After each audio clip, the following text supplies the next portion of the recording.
우리 하나님 말씀 보시겠습니다. 마태복음 7장 7절에서 12절까지입니다.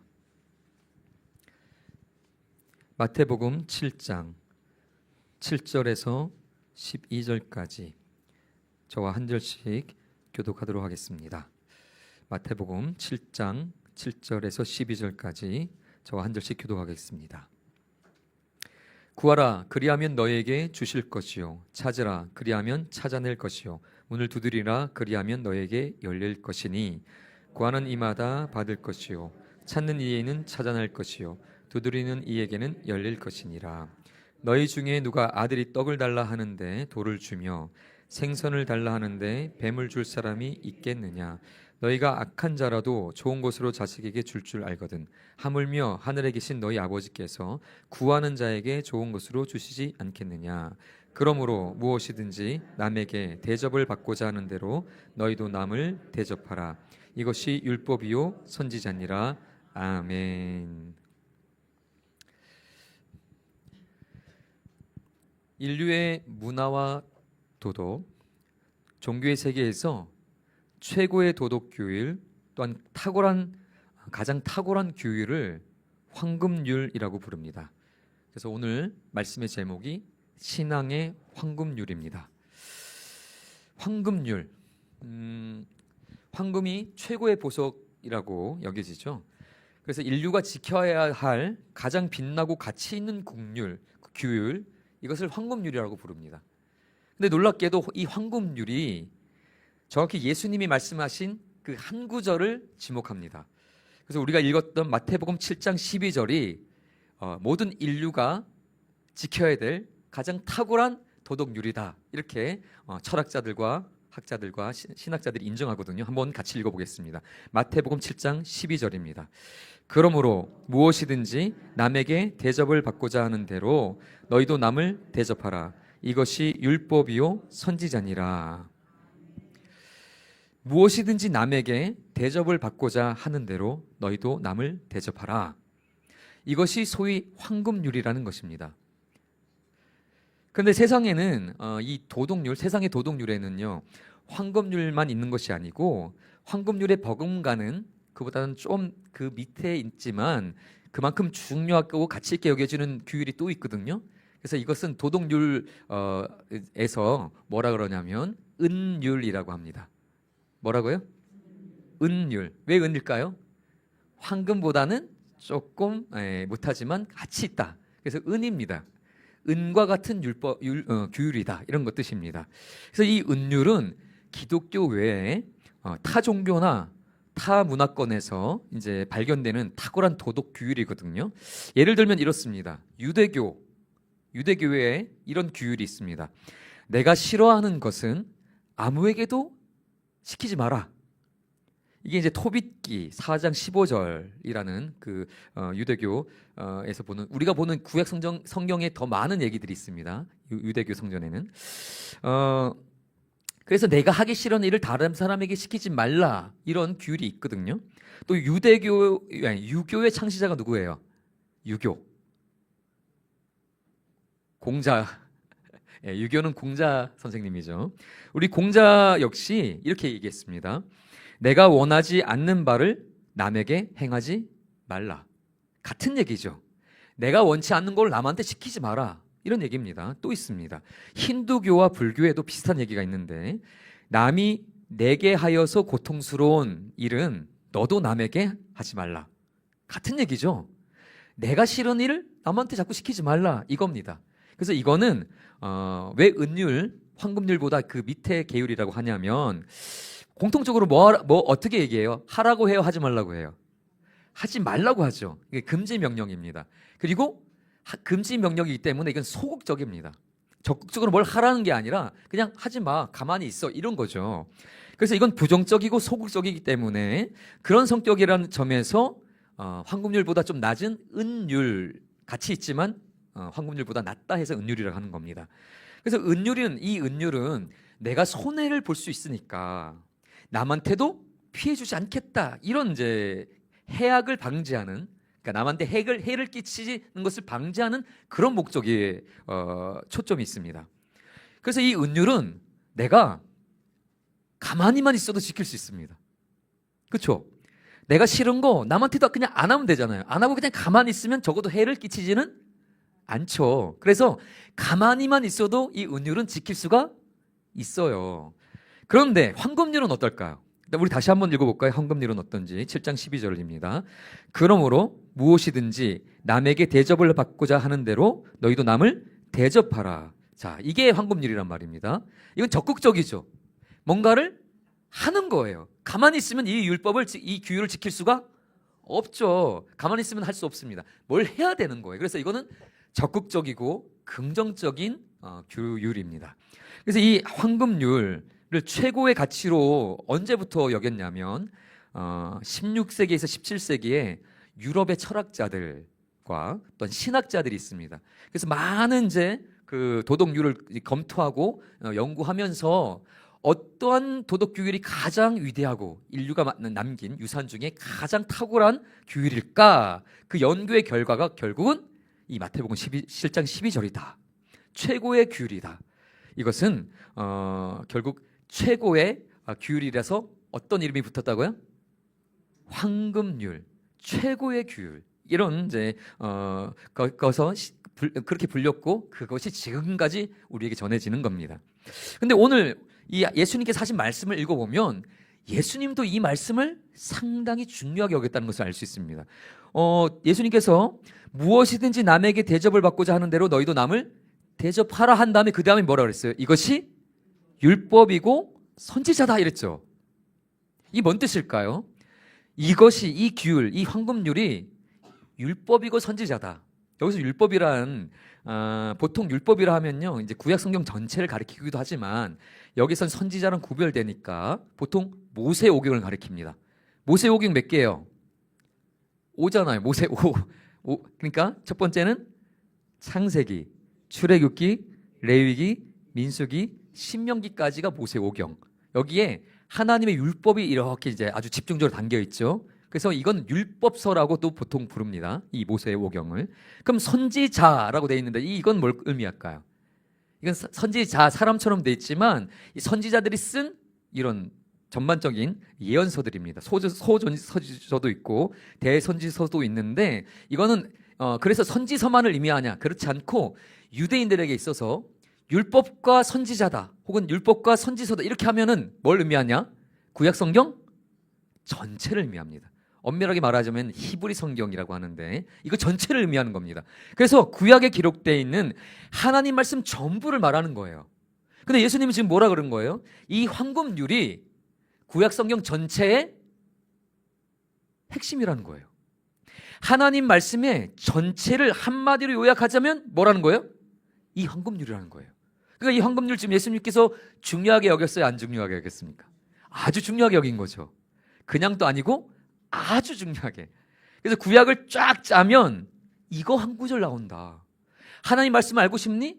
하나님의 뜻 알고 싶니? 그건 뭔 거예요? 이 황금률을 알면 되는 거예요. 그래서 황금률 다 뭐라고 다시 한번 무엇이든지 남에게 대접을 받고자 하는 대로 너희도 남을 대접하라. 이게 황금률. 이걸 기억해야 되겠죠. 너무 중요한 거니까. 자, 그런데요. 가만히 제가 이 말씀을 읽으면서 생각해 보니 구약 성경 전체를 압축하고 정말로 이게 핵심이라고 했던 거는 저는 다른 구절로 알고 있었거든요. 다른 말씀을 알고 있었는데 오늘 가만히 보니 예수님이 지금 황금률을 얘기하고 있거든요. 여러분들 혹시 예수님께서 요약해 주신 구약을 압축하면 이 말씀이야, 구약의 최고의 중요한 말씀은 이 말씀이야, 예수님이 정리해 주셨던 거 혹시 알고 계신가요? 잘 생각이 안 나실 것 같아서 아마 알고 있을 것 같은데 제가 도와드리겠습니다. 마태복음 22장 가보시면 예수님께서 아주 확실하게 이렇게 말씀해 주셨거든요. 마태복음 22장 35절부터 40절을 한번 쭉 읽어보겠습니다. 그 중에 한 율법사가 예수를 시험하여 묻되 선생님, 율법 중에서 어느 계명이 크니까? 예수께서 이르시되 내 마음을 다하고 목숨을 다하고 뜻을 다하여 주 너희 하나님을 사랑하라 하셨으니 이것이 크고 첫째 되는 계명이요 둘째도 그와 같으니 내 이웃을 내 자신같이 사랑하라 하셨으니 이 두 계명이 온 율법과 선지자의 강령이니라.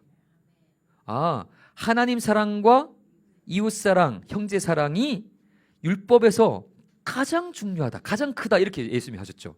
그리고 뒤에 뭐라 했어요? 마지막 40줄 보니까 이 두 계명이 온 율법과 선지자의 강령이다. 우리가 읽었던 황금률과 뭔가 같은 얘기죠. 지금 온 율법과 선지자라고 했는데 뒤에 보니까 강령이라고 했어요. 이 강령이라는 것은 크레만님이 이게 이제 매달리라는 뜻입니다. 헬라어로. 그러니까 이 사랑, 하나님 사랑과 이웃 사랑이라는 이 두 계명, 한마디로는 사랑의 계명, 사랑의 율법에 나머지 모든 하나님의 말씀이 매달려 있는 거예요. 그러니까 주렁주렁 이 사랑의 율법에 매달려 있으니까 뭐가 제일 중요하다는 거예요? 사랑의 율법이 제일 핵심이라는 거죠. 이 사랑의 율법에서 다른 모든 것이 연결돼서 파생됐다라는 거죠. 그러니까 핵심은 이거예요. 구약 성경 하나님 말씀을 압축하면 지금 뭐가 나와야 되는 거예요? 사랑이 나와야 되는 거죠. 사랑의 법. 구체적으로는 하나님 사랑과 이웃 사랑. 이것이 온 율법과 선지자. 그러니까 하나님 말씀의 진수다. 그러면 이상하잖아요. 아까 우리가 마태복음 7장 12절에서 황금률이 온 율법과 선지자다. 이것이 온 율법과 선지자다. 그랬는데 여기서 마태복음 22장에서는 사랑의 법이 또 똑같은 그런 온 율법과 선지자의 강령이다. 뭐예요? 한 나라의 왕이 두 명일 수 있나요? 한 나라의 왕은 한 명. 근데 이 구약 성경의 가장 핵심이 왜 두 개예요? 하나였겠죠. 뭐가 우리가 알 때 뭐가 제일 핵심입니까? 이 두 가지 중에서 황금률과 사랑의 법에 있다면 뭘 선택하는 게 좋을까요? 네, 아주 좋습니다. 사랑의 법이 맞습니다. 왜냐하면 구약의 그 수많은 613가지의 율법이 있어요. 613가지의 율법을 압축해서 몇 개로 줄일 수 있어요? 아니, 몇 개로 줄일 수 있냐? 하나님께서 아예 모세에게 줄여줬잖아요. 613가지 계명을 주신 후에 다 기억하기 어려우니까 10개만 일단 기억해라. 그래서 압축해서 10개로 줄여줬죠. 그게 10계명이에요. 10계명, 1계명부터 4계명은 무슨 말씀일까요? 우상 숭배하지 말고, 여호와 이름을 망령되이 일컫지 말고, 안식일을 거룩히 지키고, 이거 뭐예요? 하나님을 사랑하라는 거죠. 그리고 5계명부터 10계명, 부모 공경하고, 살인하지 말고, 뭐죠? 갑자기 기억이 안 나네요. 거짓 증언하지 말고, 이웃의 것을 탐내지 말고, 속이지 말고, 이런 것들. 이게 다 뭐예요? 이웃 사랑이잖아요. 그래, 맞아. 사랑의 법이 율법, 그 하나님 말씀을 압축한 핵심이 맞다. 맞아요. 그럼 황금률은 뭔 거예요? 사랑의 법은 이제 안단 말이죠. 저희도 다 그렇게 생각합니다. 율법의 핵심, 하나님 말씀의 중심은 사랑의 법이야. 근데 오늘 예수님은 황금률도 똑같은 가치가 있는 거라고 그랬거든요. 어떻게 이해될까요? 그래서 제가 저녁을 급하게 먹느라고 원래 계획을 갖고 있었는데 제가 미처 준비를 못했는데, 원래 여기서 이것을 설명하기 위해서 제가 준비하려고 했던 것이 있습니다. 여기 있다고 칠게요. 이게 뭐냐면 좀 마음이 선하신 분만 볼 수 있는데 여기에 500원짜리 동전이 있습니다. 원래 이걸 준비하려고 했는데 500원짜리 동전이 있어요. 안 보이실지 모르겠지만 500원짜리 동전, 이건 값어치가 500원입니다. 근데 앞면에는 뭐가 있냐면 뭐라고 써 있을까요? 숫자가 써 있는데 500원이라고 써 있겠죠. 근데 뒷면에는요, 뒷면에 뭐가 있어요?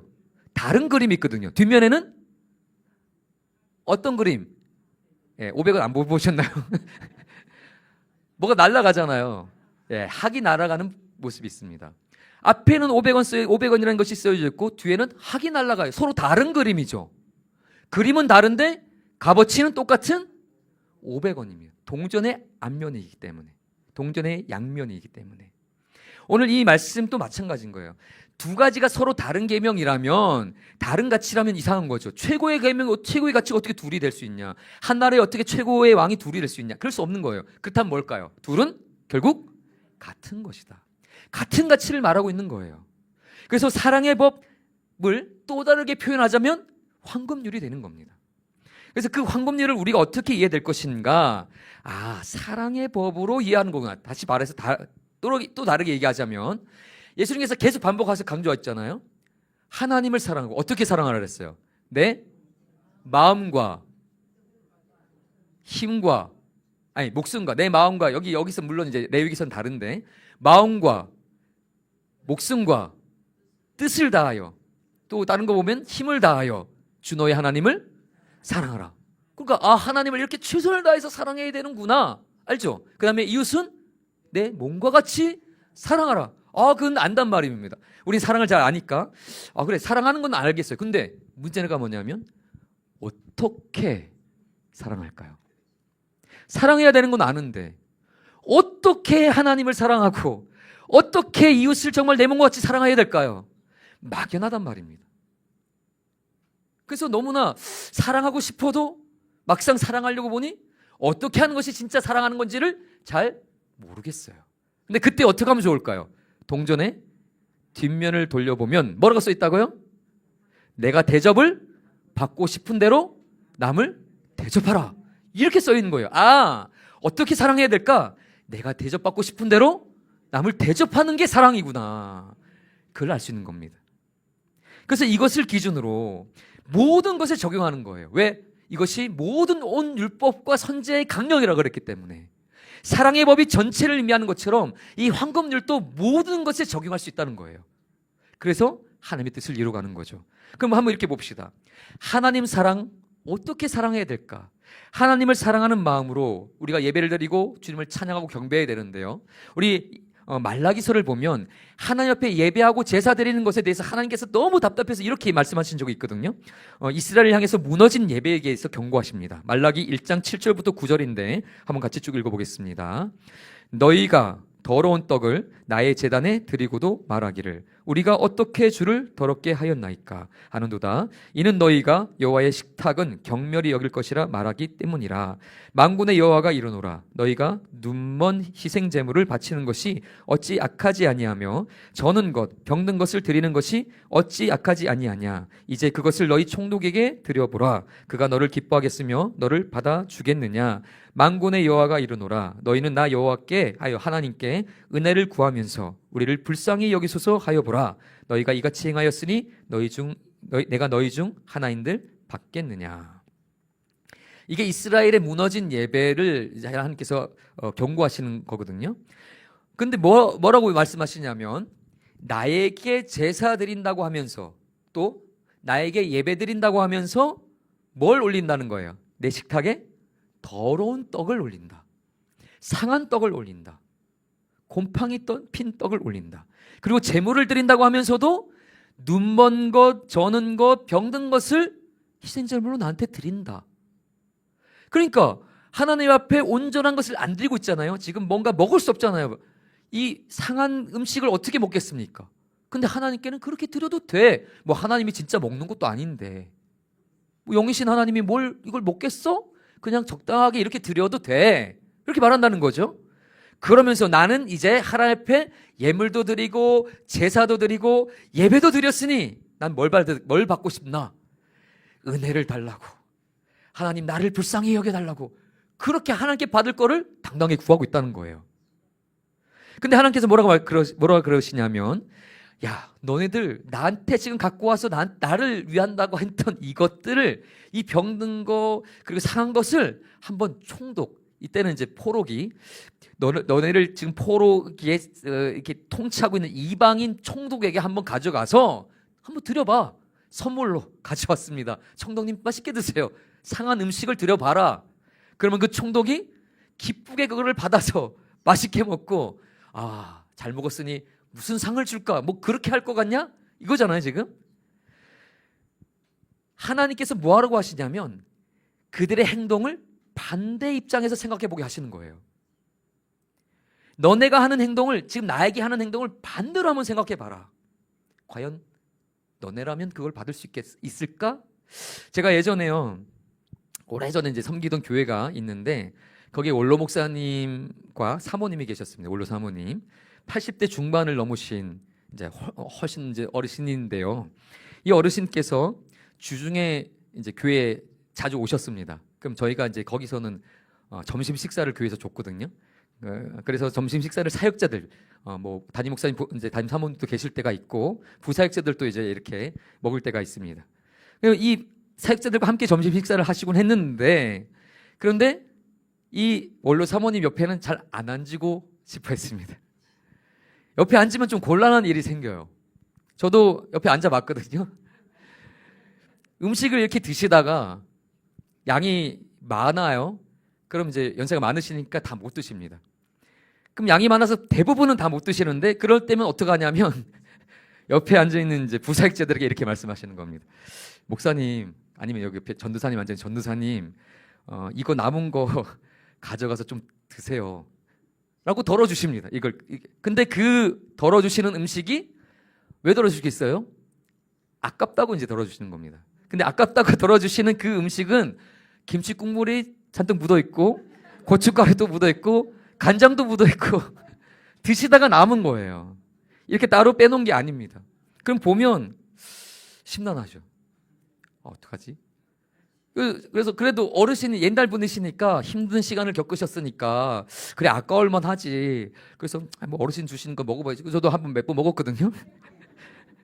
그런데 가만히 보니까 어떤 패턴이 있는데요. 그 사모님 옆에 아드님이신 담임 목사님이 앉으면 안 드립니다. 그리고 그 원로 사모님의 가족이 옆에 앉으면 안 줘요. 부사역자들한테만 줍니다. 그래서 이게 단순히 정말 아까워서가 아니구나. 본인 가족에게는 줄 수 없는, 내 몸과 같으니까 내 가족에게는 줄 수 없고 부사역자들에게는 줘도 되는, 이건 뭘까? 제가 거기서 좀 시험에 들 뻔했습니다. 먹다 남은 더러운 음식을 누가 좋아할까요? 이걸 조금만 바꾸면, 나라면 그걸 주면 나는 좋아할까? 뭐 그렇게 생각해 보면 이건 쉽게 권할 수 없는 거라잖아요. 사람은 모두 깨끗한 음식 먹고 싶고 정갈하고 맛있는 건강한 음식 먹고 싶은 거잖아요. 그런데 다른 형제자매를 정말로 진심으로 사랑한다면 먹다만 음식이 아니라 정말 깨끗한 음식, 좋은 음식, 내가 먹기에도 아까운 음식을 줘야 되는 거잖아요. 하나님을 사랑하는 것도 마찬가지겠죠. 하나님께 예배를 드립니다. 찬양을 드립니다. 경배를 올립니다. 어떤 것을 드려야 될까요? 최고의 것을 드려야겠죠. 내가 가진 가장 좋은 것을 드려야 될 것입니다. 근데 이스라엘이 어느 순간부터 나는 하나님을 예배하고 찬양해 하면서 드리는 것은 병든 것, 상한 것. 그러고도 뭘 기대해요? 받기만을. 나는 예배 드렸으니까 하나님 이거 주세요. 자기는 최고의 것을 하나님께 받고 싶은데 하나님께서는 최고의 것을 드리지 않는 거죠. 하나님을 위해서 최고의 것이 아니라 짜투리 시간을 내어드리고 짜투리 헌신, 짜투리 봉사, 그러고 하나님 최고의 것을 주세요. 이건 좀 곤란한 것이겠습니다. 하나님께서는 그랬잖아요. 이것이 온 율법이고 선지자다. 이것이 사랑의 법의 또 다른 표현이다. 어떻게 하나님을 사랑합니까? 하나님께 받고 싶은 것이 있으세요? 하나님의 은혜와 긍휼을 원하십니까? 하나님께서 나에게 좋은 것을 주시기 원하십니까? 그럼 나는 하나님께 어떻게 될까요? 나도 하나님께 나의 가장 좋은 것을 드려야겠죠. 이것을 실제로 하나님의 사랑을 표현할 때 생각해야 된다는 것입니다. 만약에 하나님께서 내가 하나님 앞에 온전한 것을 드리지 못하면 하나님께서 나에게 이렇게 말하실 수도 있겠습니다. 야, 너 정말 나를 사랑하는 게 맞아? 나를 사랑한다면 너가 나에게 대접받고 싶은 그대로 나에게 똑같이 해줘야 되지 않겠니? 여러분 어떠세요? 하나님을 사랑한다고 말은 하지만 정말 그분께 나의 최선의 것을 드리기 위해 힘쓰고 계십니까? 우리 그런 성도님 되시기를 주님의 이름으로 축복합니다.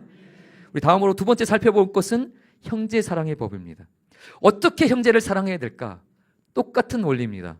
황금률을 통해서 구체적으로 사랑하는 것입니다. 우리 옆에 있는 형제자매를 한번 보세요.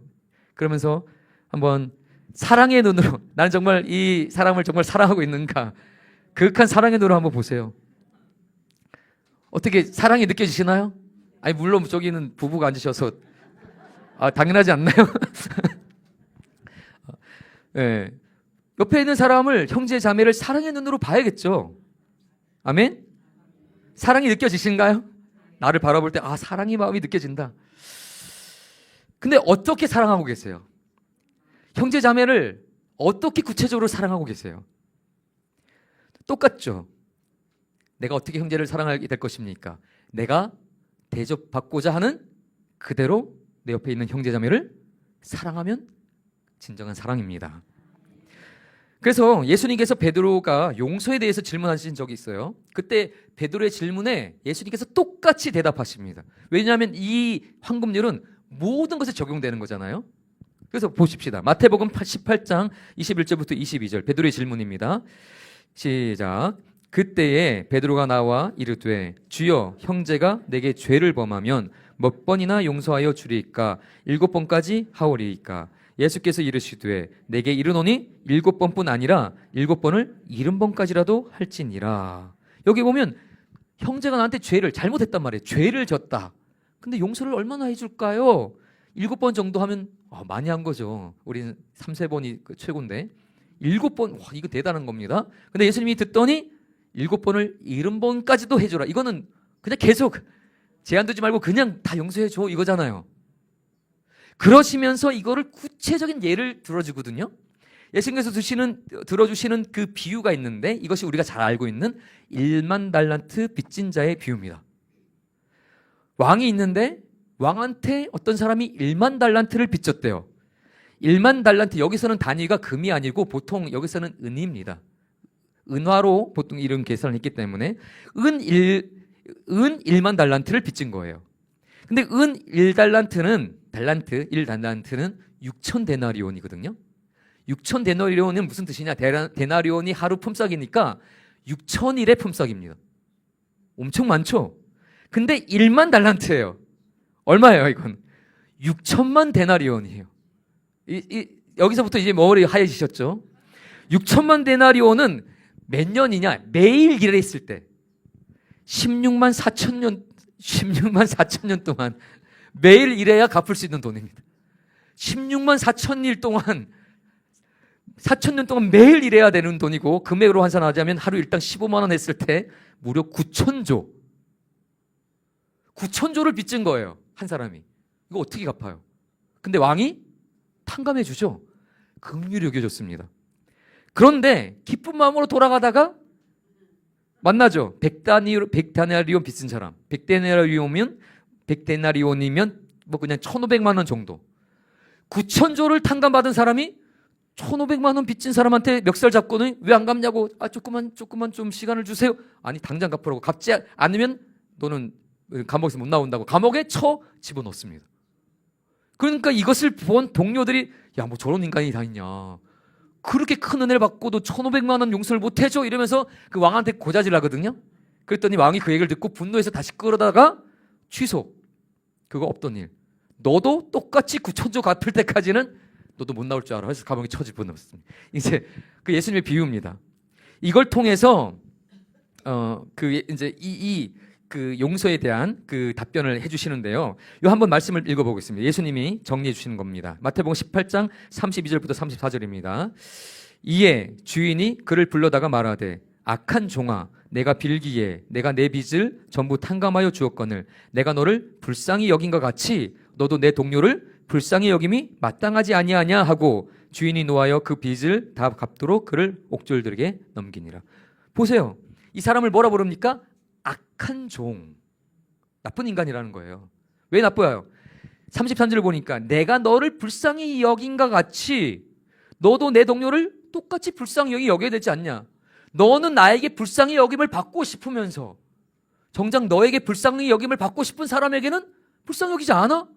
이게 말이 안 되는 거잖아요. 이율배반입니다. 자기는 불쌍히 여김을 받고 싶고 남은 불쌍히 여기고 싶지 않아. 이건 안 맞잖아요. 내가 불쌍히 여김을 받고 싶다면 나도 남을 불쌍히 그렇게 해줘야 그 불쌍히 여김을 나도 받는 거죠. 근데 이게 안 맞는다는 것입니다. 그러니 나도 너를 불쌍히 여기지 않겠다. 그러면서 이것이 취소가 됩니다. 바로 이것이 우리가 보고 있는 황금률과 똑같은 논리죠. 그래서 예수님께서는 이 말씀을 하신 후에 한 번 더 아주 확실하게 무엇을 박아주셨습니다. 우리 35절, 이어지는 35절 한번 읽어보겠습니다. 너희가 각각 마음으로부터 형제를 용서하지 아니하면 나의 하늘 아버지께서도 너에게 이와 같이 하시리라. 너네가 용서하지 않으면 너네가 하나님께 받고 싶은 그 용서도 없어. 근데 뭘 용서받는 거예요? 앞에 그 베드로가 뭐라고 질문했냐면 나에게 뭘 지은 자? 한번 18장 21절도 다시 한번 읽어볼까요? 그때 베드로가 나와 이르되 주여 형제가 내게 죄를 범하면 죄입니다. 죄를 용서받는 문제예요. 이거 깊이 잘 생각해 봐야 될 문제입니다. 이거 지금 상당히 무서운 경고입니다. 결국 이 말씀이 하나님께 죄 용서를 받은 사람일지라도 취소될 수도 있지 않나라는 생각이 들게 하는 말씀이죠. 여기에는 물론 각각의 교단의 신학적 입장이 다를 수 있지만 적어도 이 말씀만 보면 상당한 경고가 됩니다. 그래서 예수님의 주기도문도 한번 보세요. 주기도문을 가르치실 때도 이렇게 말씀해 주셨거든요. 마태복음 6장 12절입니다. 우리가 우리에게 죄 지은 자를 사하여 준 것 같이 우리 죄를 사하여 주시옵고. 황금률이죠. 너네가 하나님께 죄 사함을 받고 싶냐? 그럼 너네도 다른 사람의 죄를 사하여 주라. 이렇게 할 수 있어야 이 기도를 할 수 있는 거죠. 자기는 용서 안 하면서 하나님께 죄 용서를 받고 싶다고요? 그렇게 기도한다고요? 안 되는 거죠. 그렇게 해서는 이 기도를 할 수가 없는 것입니다. 그래서 예수님께서는 이거에 대해서 또 한 번 확실하게 뜻을 말해주셨습니다. 이 뒤에 가보면 14, 15절, 마태복음 6장 14, 15절 똑같이 또 말씀하십니다. 더 읽어볼게요. 너희가 사람의 잘못을 용서하면 너희 하늘 아버지께서도 너희 잘못을 용서하시려니와 너희가 사람의 잘못을 용서하지 아니하면 너희 아버지께서도 너희 잘못을 용서하지 아니하시리라. 같은 맥락이죠. 계속 황금률입니다. 너네가 하나님께 그 죄 용서를 받고 싶어? 그러면 너에게 누군가가 죄를 지었던 것 용서해야 된다. 언제까지요? 1만 달란트 빚진 것 탕감받은 것처럼 끊임없이 제한 없이 용서해야 되는 것. 그것이 너가 정말 하나님께 용서함 받은 용서함을 구하는 자의 진정한 바른 모습이라는 거잖아요. 그래서 이것을 예수님께서 계속 반복하여 말씀하십니다. 반복하면 뭐다? 중요한 거다. 반복은 중요한 거다. 애들이 학원에서 그 선생님들이 반복하는 거는 중요하기 때문인 겁니다. 시험에 나오는 거죠. 하나님께 사랑받고 싶으십니까? 하나님께 사랑받고 싶으세요? 아멘? 하나님께 사랑을 구하시되 어떻게 해야 될까요? 하나님께 사랑받고 싶은 사람은 다른 사람에게도 사랑을 베풀어야 됩니다. 그렇지 않고서 하나님께 사랑받기를 기대하지 말라는 거죠. 하나님께 죄 용서 받고 싶으십니까? 그러면 여러분의 삶 속에 누군가가 상처를 주거나 마음을 아프게 하거나 내 생각과 다르게 뭔가를 하더라도 그 사람을 용서할 수 있어야겠죠. 그렇게 하지 못하면서 하나님께 용서받기를 기대할 수 없다는 거죠. 하나님 아버지께 좋은 것을 받고 싶으세요? 하나님 아버지께 최고의 것을 받고 싶으세요? 하나님께 좋은 것을 내게 주시길 원하세요? 그럼 어떻게 될까요? 내게 있는 좋은 것을 다른 형제자매에게 나눠줄 수 있어야 되는 거죠.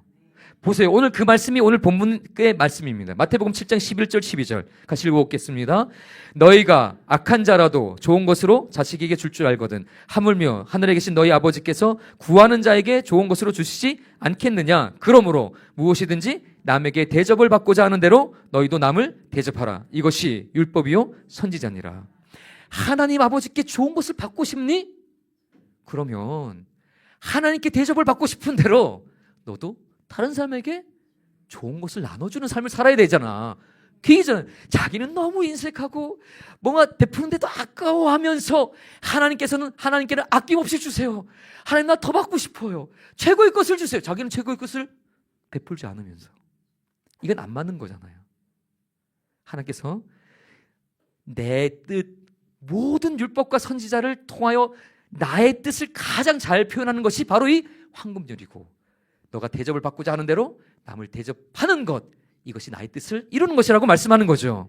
결국 하나님께 사랑받고 싶다면 나도 다른 사람에게 그 사랑을 베풀어야 된다는 것입니다.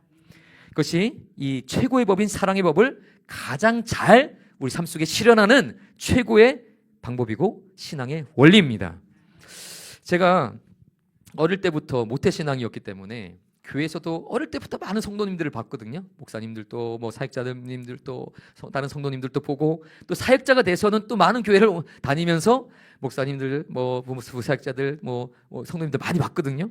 그러면서 많은 경험을 하는데 생각보다 이런 분들이 많았습니다. 어떤 분들이라면 다른 사람에게 상당히 냉철하신 분들입니다. 이게 뭔 얘기냐면 다른 사람을 엄청 평가해요. 그리고 비판합니다. 야, 너는 이게 문제고 이게 약하고 저게 뭐 저랬어야 되는데 넌 이걸 고쳐야 되고, 막 이렇게 막 평가와 비판과 뭔가 훈계와 이런 것들을 많이 합니다. 그런데 이런 분들의 특징이 뭐냐면, 제 관찰의 결과예요. 다른 사람에게 대해서는 그렇게 말 잘하는데 정작 본인이 그런 얘기를 들으면 못 견뎌합니다. 본인이 조금 뭐 그런 평가나 비판의 얘기를 들으면 엄청 당황해요. 이 평가와 비판은 누구만 해야 되는 거예요? 아니, 나만 할 수 있는 거예요. 나는 해도 되는데 네가 나한테 하면 안 된다는 거죠.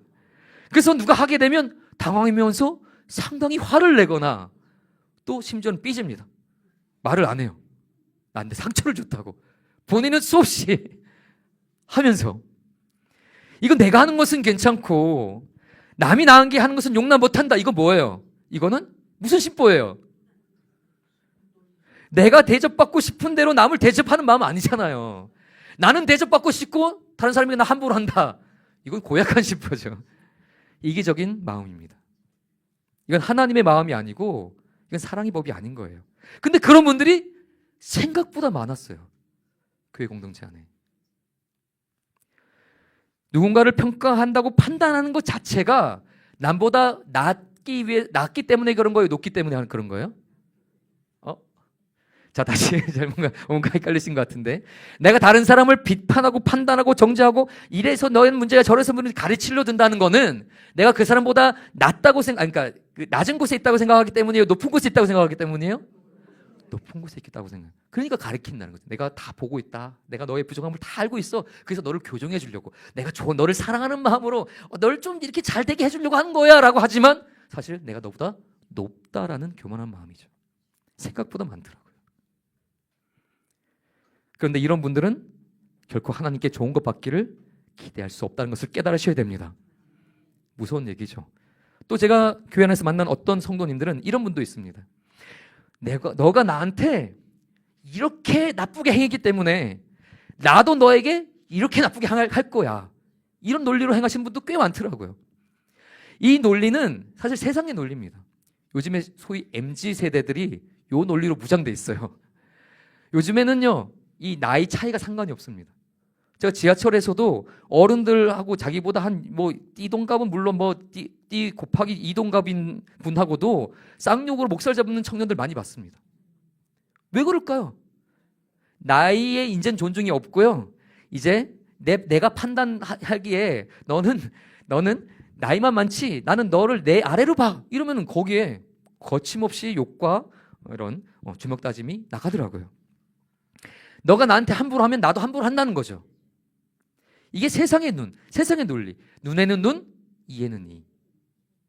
물론 신앙이 없는 세상 사람들은 이런 방법이 굉장히 합리적이고 당연한 거고 굳이 내가 손해보지 않고 자존심을 지키는 그런 좋은 방법이라고 생각할지 모르겠습니다. 그런데 이거는 신앙적인 방법은 아니잖아요. 하나님의 방법은 아니잖아요. 사람을 대하는 것은 사랑으로 대해야 되는 거잖아요. 눈에는 눈, 이에는 이가 아니라. 물론 이것도 고대의 법에는 사랑의 법이겠다고 하지만 하나님은 그렇게 상대방을 눈에는 눈, 이에는 이로 대하는 사람에게 이렇게 말씀하실 겁니다. 그래, 네가 이제부터 나도 너가 하듯이 똑같이 그렇게 눈에는 눈, 이에는 이로 대해주면 좋겠니? 너는 나에게 사랑받고 싶어 한다고 하고 은혜와 용서를 받고 싶어 하면서 정작 다른 형제 자매에게는 왜 그렇게 차갑게 굴고 사랑을 베풀지 않냐? 너가 다른 사람을 용서하지 않고 은혜 베풀지 않고 사랑으로 대하지 않는다면 나도 너를 똑같이 용서하지 않을 거고 은혜 베풀지 않을 거고 사랑으로 대하지 않을 거야. 그래도 괜찮겠어? 정말로 괜찮을까요? 이런 말씀은 하나님이 우리를 그냥 겁주려고 그냥 그렇게 안 할 건데 겁주려고 하는 그런 허투루 하신 말씀일까요? 그렇다면 왜 이스라엘은 버림을 받았을까요? 이스라엘은 출애굽하며 하나님의 구원을 경험한 하나님의 백성이거든요. 근데 하나님을 구원을 경험하고 하나님의 백성인 그 나라가 하나님을 대적하는 적들에게 포로로 잡혀가서 그 비참한 죽음을 당했거든요. 단순한 경고일까요? 아닙니다. 오늘 이 신앙의 황금률, 모든 삶에 적용하고 내 생각, 나의 말, 나의 행동 다 이 황금률에 기반해서 행하지 않는다면 나는 사랑의 법을 행하지 않는 자인 것입니다. 그 사랑으로 형제를 용서하지 않는 자는 너도 용서받기를 기대하지 말라. 이것이 하나님의 엄중한 말씀입니다. 그러니 오늘 우리는 사랑의 법을 회복해야 될 줄 믿습니다. 그러기 위해서는 어떻게 될까요? 나의 모든 생각과 말과 행동을 이 황금률의 필터를 통해서 점검해 보시길 바랍니다.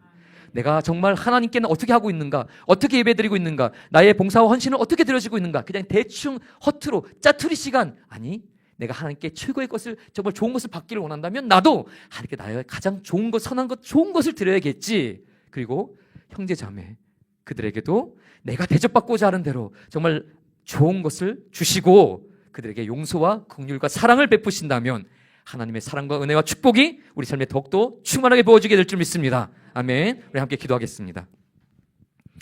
사랑의 아버지 하나님, 우리는 연약하기에 너무나 이기적이고 어떤 인간의 한계를 경험합니다. 하나님, 내가 과연 하나님의 사랑을 내 삶 속에 행할 수 있을까요? 자신 없지만 이 시간에 주님의 은혜를 구합니다. 주님, 주님께서 말씀하신 것처럼 나도 하나님을 사랑하고 형제를 사랑하는 그 사랑의 율법을 내 삶에 실현하며 살고 싶습니다. 그 사랑의 법대로 살고자 하지만 어떻게 살아야 될까요? 황금률들 통해 가르쳐 주신 것처럼 내가 대접받고자 하는 그대로 나도 남을 사랑하고 용서해주고 그들에게 긍휼과 은혜를 베푸는 그런 사람이 되게 하여 주시옵소서. 그래서 내가 그 은혜를 베푸는 그것처럼 하나님도 나에게 은혜를 주시며 사랑과 용서와 긍휼과 그 풍성한 하늘의 것으로 채워주게 될 겁니다. 그 은혜를 충만히 받는 그 사랑의 율법을 실천하는 그 황금률을 내 삶에 녹여내는 그런 복된 인생 사는 우리가 되도록 축복하여 주시옵소서. 감사하며 예수님 이름으로 기도합니다. 아멘.